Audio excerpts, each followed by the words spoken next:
kotse ba?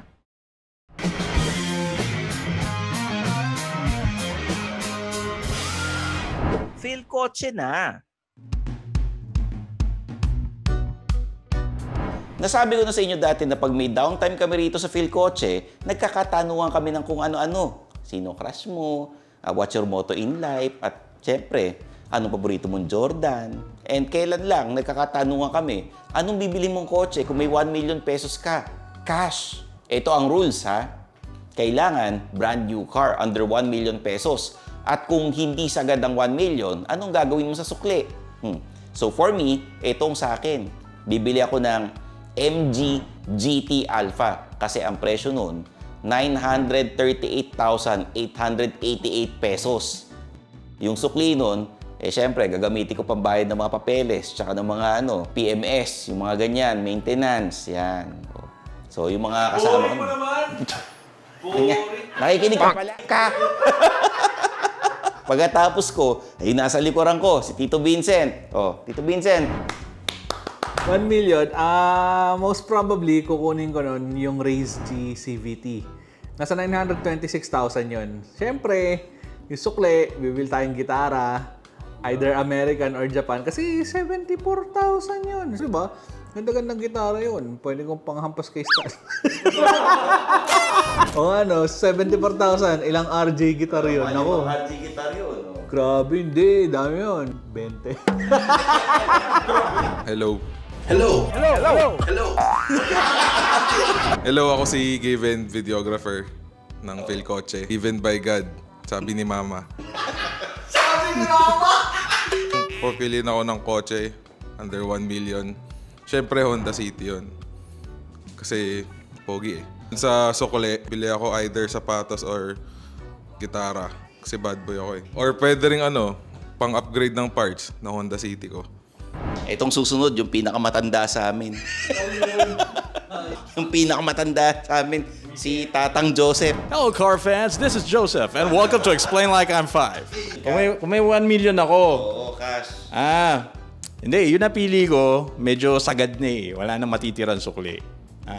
Hyundai Creta na 1.5 manual. Yun. Unang-una, syempre, kasi namimiss ko nang mag-cambio.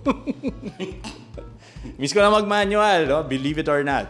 At saka, syempre, for the price ng Creta na base model, you get alloy wheels and meron ka ng meron ka ng stability control and hill start assist for a base variant.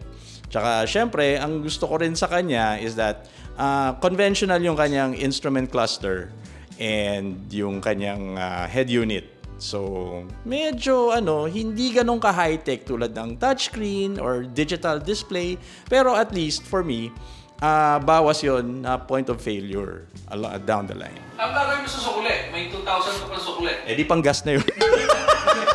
Creta ha? Mahilig ka kay Gretchen ha? Ako pala si Daryl Fariolin, bagong videographer ng Feel Kotse. Kung meron ako 1 million cash, bibili ako ng motor. Pwede ba yun? Feel Kotse to eh. Ay, Feel Kotse ba yun? Bala ko sa yung mga 400cc. Kasi bios lang ako, okay na ako eh. Yung kay Given, akin lang sa'yo, Given. Tapos pag nakabili ka na. Second hand bibilin ko. At least below 1 million. Ang rules nga bago eh. Ang bibiling ko sa 1 million cash ay ang Geely M Grand base model. At ang sukle ay pwede pa yun motor. Para mas mabilis kasi traffic dito sa Pilipinas eh. Yan lang. At dahil wala sila Jacob, Martin at Chris, syempre, in-interview ko sila sa ibang lugar. Eto na. So ito, may tanong kasi si Senpai Stan. Kung may 1 million pesos daw ako, ano ang bibilin kong kotse? Well, ang daming choices sa presyo na yun, under 1 million. Pero ako, ang pipiliin ko, ang bibilin kong kotse, top of my mind, ang pumasok is yung Honda Brio RS. Iba black top ko na, sasagarin ko na, di ba? Para 1 million naman yung budget ko eh. Tapos ano gagawin ko dun sa sukli? Well, gagawin ko siyang for maintenance. Kasi mayroon kaming kotse na iba pa yan. May compact car kami, tapos may SUV din kami na hindi naman nagganong kabago. So yung magiging sukli nun, gagawin ko ng pang-maintenance nung dalawang sasakyan na yun. And then syempre, gas money na rin kasi hindi naman nagmumura ang gasolina. Kaya yun ang aking choice. Honda Brio RS. Para kompleto na, meron kami small, medium, large. O, di ba? Saan ka pa? Oh, hello there. Actually, konti lang yung choices mo sa 1 million pesos eh. May maliit, may malaki, may sedan, may hatchback, pero mostly maliit. Kaya naman sobrang hirap talaga nung tanong na yan eh. Anong brand new car ang bibilin ko with 1 million pesos? Kaya naman, para sa akin, Suzuki Swift ang kukunin ko. Sa halagang, hindi ko sure, sa halagang 800,000 pesos, meron ka ng hatchback, maganda ang handling, pogi, at sporty ang datingan. Sabi nga ni Stanley, sporty ang datingan. Pero yun nga, Suzuki Swift para sa akin for 1 million pesos. May sukli pa akong 200,000 pesos. So anong gagawin ko sa sukli? Actually, hindi ko alam. Marami kang mabibili nun eh. Pero most likely, ipang na down payment ko ng motor. Specifically, a Ducati Scrambler. Di ba? Mas pogi. And that's it for this special feature sa mga sumusubaybay sa aming munting katuwaan. Kayo ba? Kung may 1 million pesos kayo, anong bibilin nyo? I-comment nyo lang sa baba para malaman namin anong mga trip nyong sasakyan, lalo na kung anong gagawin nyo sa mga sukli.